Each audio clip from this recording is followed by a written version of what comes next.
Good day, everyone. We are Modula and Podrick. Let's dig into what is going on in tech and science news.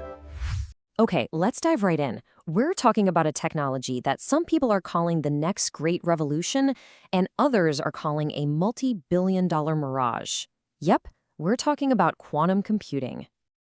So what is the real story here? At the heart of it all is this fierce debate. Is this a once-in-a-generation opportunity to change the world? Or is it just a super expensive science project that's, well, going nowhere? Today, we are going to break down both sides of the argument, the bull case and the bear case, to figure it out. All right, so let's start with the bull case. Why is there so much excitement? Why all the hype? Well, the people who believe in quantum point to two really big things: who's investing their money and who's investing their careers. And we are not talking about small-time players here. You've got financial giants like JP Morgan dedicating serious resources. We're talking over 100 PhDs just working on quantum algorithms. And then you have BlackRock, one of the biggest investment firms on the planet, with their top tech people betting big on this. This quote right here from BlackRock's head of tech, Tony Kim, is really the key to understanding the bull argument. He's framing quantum not as some niche little thing, but as the next paradigm shift in a market that's worth, wait for it, $18 trillion. The scale is just mind-boggling. The idea is that if you can capture even a tiny slice of that pie, it's a home run. But it's not just about the money, right? It's about the people.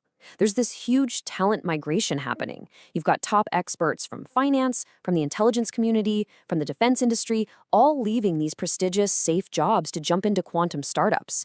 I mean, think about it. The top quantum guy from JP Morgan and a sitting director at ARPA, that's the CIA's tech arm, they both left to join a quantum company.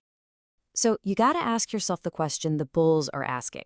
Why would these super respected, independently wealthy leaders risk their reputations to join a company that some critics are literally calling a scam? It's a powerful point. But as you might guess, the bears, they have an answer. Let's see what they have to say.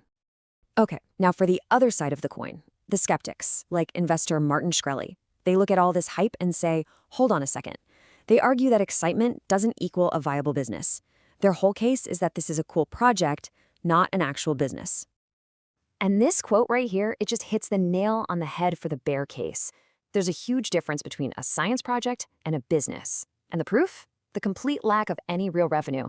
The logic is brutally simple. If this technology was actually useful today, companies would be paying for it, and they're not. So what about all that top talent jumping ship? Well, the bears see that as a strategic business move, not proof that the tech works. You hire people with government connections to help you lobby for big contracts. You offer a massive multi-million-dollar pay package. That's pretty persuasive. And let's be honest, having big names on board helps you sell the story when you don't actually have a product to sell yet. So what's the story they're selling? Well, the bulls often point to huge, complex problems as the perfect use case. Things like creating brand new medicines, computational drug discovery. That's the kind of thing they say quantum computers will revolutionize. But the experts in that actual field, they are deeply, deeply skeptical. Shkreli, who knows the pharma world, basically says there's no way. He argues the technology is just nowhere close to being able to handle that level of complexity. You can't just encode entire libraries of drugs and proteins onto a computer that only has 100 or so qubits. It's just not possible right now. And this chart, wow, this chart really puts the problem into perspective. Let's say, best case scenario, a quantum computer completely solves computational chemistry. Amazing, right? Well, that's only 0.5% of the entire drug development process. The real bottleneck, the thing that costs all the time and money, is clinical trials. And a quantum computer can't help you with that at all. So that brings us to the multi-billion-dollar question. If there's no real revenue and the main use cases are still maybe decades away, how on earth are these companies being valued in the billions? I mean, get this, a $22 billion valuation for a company that's making just a few $1,000,000 in revenue.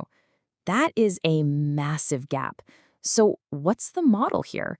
Because it's definitely not based on how the business is doing today. The skeptics try to make sense of it using a classic venture capital framework. It goes something like this. First, you imagine the absolute best case scenario, like winning the entire budget of the NSA. then you have to be realistic. There are like 50 other companies trying to do the same thing, so you assign a really low probability of winning, maybe 5%. You multiply that out, get a potential future revenue number, and then you heavily discount that number back to what it would be worth today. And when they do that math, the number they get is way, way lower than the current stock price. So after hearing both sides, you can see what this all boils down to.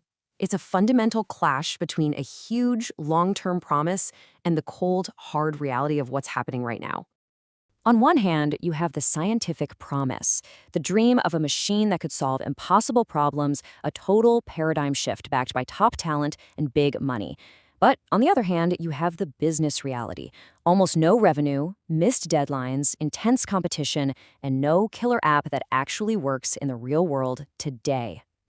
You know, when you step back, this whole debate is about more than just quantum computers. It's really about a much bigger question of how we value innovation itself. How much is a dream worth? And that's really the final question, isn't it? Is this all a gamble? Are investors paying for a solid business that exists today, or are they buying a lottery ticket? A ticket that has a small, tiny chance of giving them ownership of the next technological revolution. That is the multi-billion-dollar question at the very heart of the quantum computing story.